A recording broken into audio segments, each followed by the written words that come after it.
Hey guys, welcome back to a new video, and today we are going to talk about 10 tips and tricks that are going to get you 140 plus in your Nata exam. And why did I say 140? Because that is how much I got, and I'm not going to give you any fake points over here. So let us begin. Now let us talk about the first point, coaching classes. Now coaching classes are not a compulsion, and if you're really bad at basics or if you have no idea about what's going to come in your exam, then coaching classes are going to. If you are good at what you're studying, if you know what you're studying, I don't think coaching classes are needed, but it is always an option. If you want to improve your basics and get your basic information about where to start reading from, then I'd like to suggest a coaching class, or else it's totally fine. If you want to score 140 out of 200, it is not an easy task without practicing it every day. So a daily practice is a must. It doesn't matter how long you practice it for, but make sure you practice anything daily. It could either be reading or drawing or writing part. Give some time every day for your Nata practice. Now, I already mentioned this point in my previous video. So the third point is old question papers. You should always refer to the old question papers to understand how the paper pattern works. And I know the paper pattern has changed this year, but still you will have an idea of what sort of questions are going to come in this year too. So it is for obtaining an idea. Fourth point is to refer to as many sources as possible. For example, if you are going to a coaching class, you do not have to completely depend on the coaching class for your Nata exam. You should be able to do your own research. So just go on to Google, and if you want to learn GK, go on to GK quizzes or GK General Knowledge 2020, General Knowledge 2019, and there's a lot of web pages coming on. So you are learning from more sources, and that increases the chance of your marks, because when they are preparing a paper, they're not just gonna take it from one source. Obviously they are gonna go into a lot of sources, and that is what you should do. You should learn from as many sources as possible. That is all I can tell you up on this point. The fifth point is quizzes. In quizzes, you get to learn a lot of time management, because you won't be wasting a lot of time while doing your quizzes. So just go on to any website, and then you'll be able to find quizzes on GK or mental ability, and just go and make sure you have your time set or your time limit.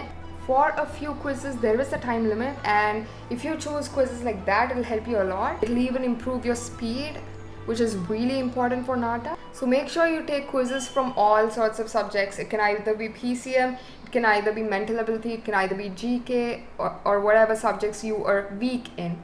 Now, the sixth point is be disciplined or set your timetable for Nata preparation. You could have 6 to 7 hours for Nata, or you could have 10 to 12 hours. It depends on how bad you are at your preparation. If you want more practice and more preparation, make sure to give almost 7 to 8 hours or 10 to 12 hours. So it depends on you. If your exam is in 1 to 2 weeks, make sure to give 10 to 12 hours and revise all of that you read till now. And if your exam is a little far and you have boards coming on, or if you have something else to study, you could give 4 to 5 hours. So it depends on you. It totally depends on you. But the main point over here is to be disciplined about your study hours. Now, the seventh point is taking notes. Taking notes is really important when you're doing subjects like history or math or physics. So you will have certain things to be written down so that you can go back to and revise them again. So whatever you're reading, whatever subject you're reading, if you think a point is important, just take note of it, because these notes will really help you out in the end moments of Nata, where you'll have to revise the hard things, or where you have to revise whatever you think you're bad at, and your notes will really help you out there. Now, according to me, the next point is really important. So the eighth point is talking to yourself while reading. I'm pretty sure when you're not reading, when you're not going to a coaching class, or when you're not reading in groups, when you're all alone, it could really get boring, as I already told you. And talking to yourself will build that interest and build that concentration, and it'll always keep you going for whatever hours you're studying. So it could either be 6 hours or 7 hours. So if you're studying for that amount of time, you will have to put your concentration on the line on whatever you're studying, and talking to yourself will really help you out. So try it out once. If you don't do that, I mean, if you don't have a lot of friends, you would already be talking everything to yourself, but then this will really help you out. So try it out. Now, the ninth point is set your score or set your goal for Nata. Now, if you want to get 100 marks, write it down somewhere that you're always going to look at. It could either be on your wall, it could be on your laptop. Just write 100 out of 200. or 140 out of 200. So when you look at that, it'll always push you to study more for Nata, and it'll always keep that momentum going. The 10th point is prioritizing your subjects. I mean, you would be knowing what subject you're good at. If you're good at PCM, you don't need a lot of practice for that. If you're good at mental ability, you do not need a lot of practice. So it is important to prioritize your subject so that you can put more time on the subjects that you're not so good at and improve all of them, and make sure all of your subjects are in equal level before you give Nata. Because here's a few extra bonuses for your Nata exam, and these will really help you. So make sure you understand all of these. So the first thing is not to be in a hurry. That will completely destroy your paper. And doing questions like PTQs, you will need a lot of concentration, and if you're in a hurry, you could miss the tiniest details that you should have given concentration on. Now, the second thing, do not be overconfident. Like, there's always something that you don't know, so don't think as if you know the whole paper, and do not go with that overconfidence to the exam hall. It could destroy a few of your answers and you could lose a lot of marks in being just overconfident. And the third thing is similar. Be confident. Remind yourself that you did a lot of hard work all of these days. You had all of this discipline. You learned a lot. You understood a lot. You took a lot of notes. You gave a lot of time for Nata.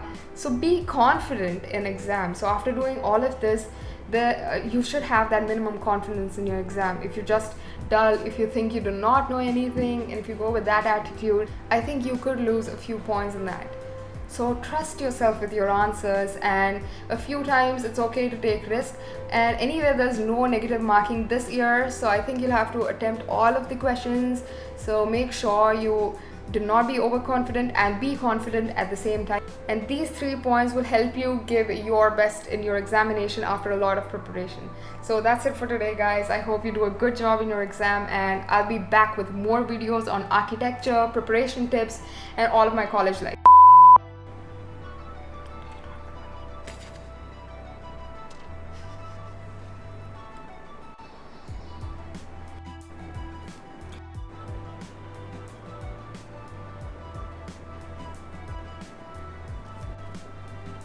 Gone.